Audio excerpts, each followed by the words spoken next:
Jackie, உன்னை நம்பி நாங்க உள்ள வந்துட்டோம். இந்த இடம் பாக்குறதுக்கு ரொம்ப பயங்கரமா இருக்கு. நாம திரும்பி போயிடலாமா? அதான் நல்லதுன்னு எனக்கும் தோணுது.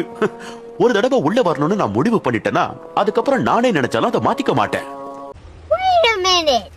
ஒரு வாட்டி முடிவு பண்ணிட்டேன்னா என் பேச்ச நானே கேட்க மாட்டேன். அசியாம அப்படியே நில்லுங்க.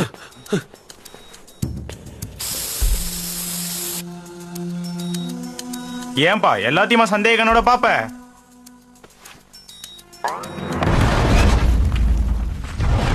ஆ